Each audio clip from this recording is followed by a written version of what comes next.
Letra e familjarëve që tregon detaje shokuese për Artan Zymberin, i cili vdiq në një burg të Serbisë.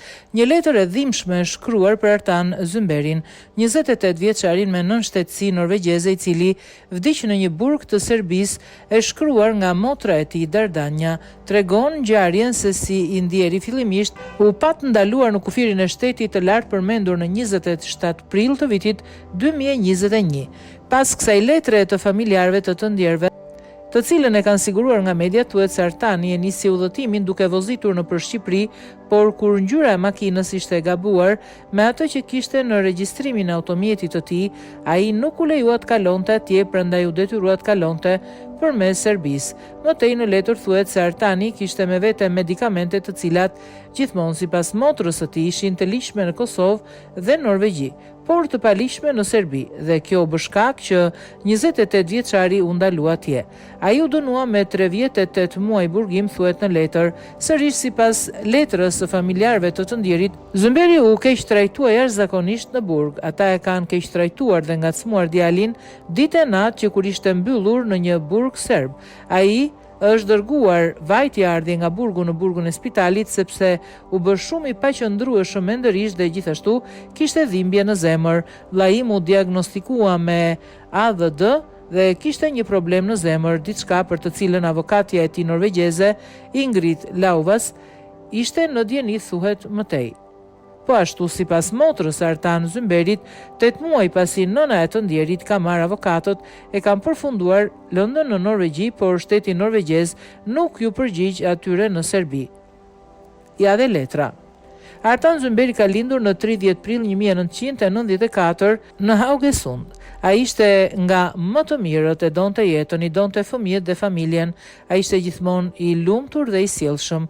Ai gjithmonë bënte atë që ishte drejt si për veten e tij, ashtu edhe për të tjerët. Ai bëri gjithçka që mundi për të siguruar që të gjithë të tjerët kalonin mirë dhe ishte shumë këmbgulës që drejtësia të vijej në vend, sepse siç e dim, bota është e padrejtë. Jo vetëm bota, por edhe njerëzit. Artani duhet shkonte me makinë nga Kosova tek familja e tij.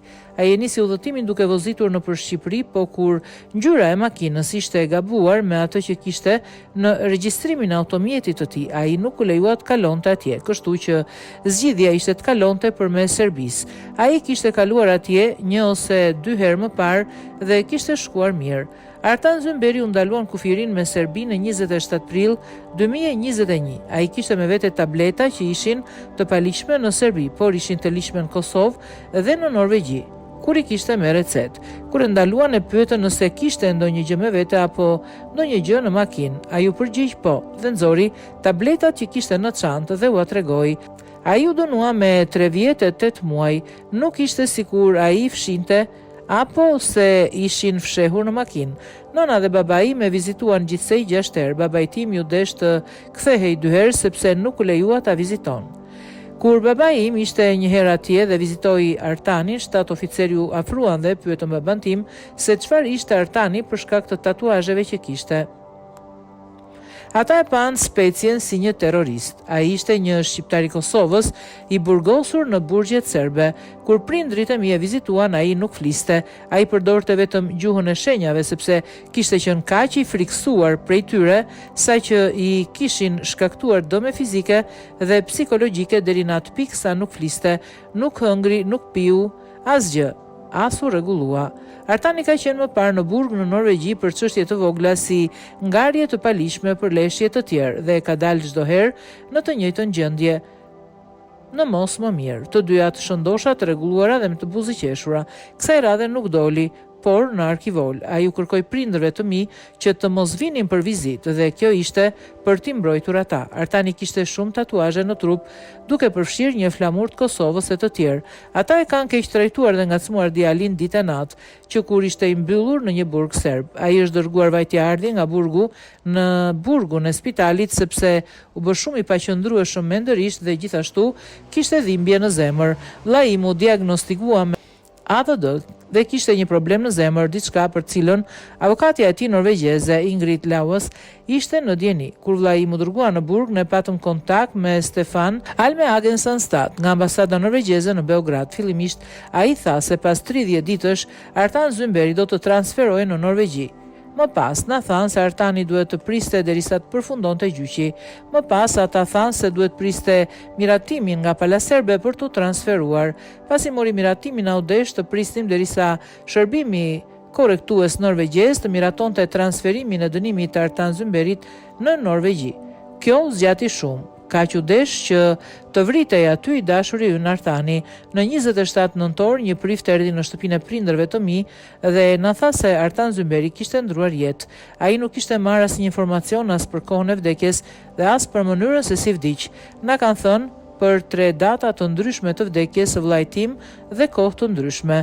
Një ditë babai takoi një ish të burgosur i cili ndante qelin me vllain tim pas vizitës së tij, ku i tregoj për ethanat dhe se si e torturonin Artanin pothuajse çdo ditë. Kjo është diçka që babai ime kishte regjistruar dhe ja kishte treguar Stefanit nga ambasada norvegjeze në Beograd të nesërmen. Kjo është diçka që ata e kanë bërë çdo ditë me Artan Zymberin dhe vetëm pse ai ishte shqiptar i Kosovës në një burg serb.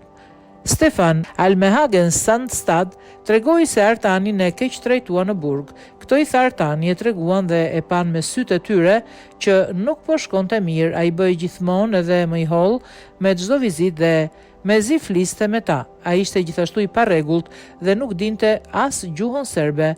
Ai ishte 1,83 cm i gjatë dhe peshonte 45 kg. Mënyra se si ata kanë komunikuar me vllain tim nuk dihet. Të dy kemi patur kontakte me ambasadën norvegjeze në Beograd dhe një avokat.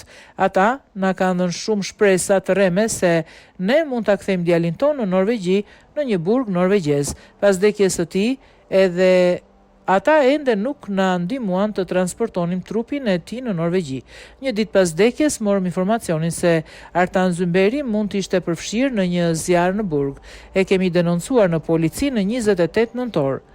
Ingrid Lauvas na kërkoi që të mos e merrim trupin e të ndjerit ose të afroheshim pasi mund të shkaktonte probleme duke pasur parasysh që rasti do të jetojë.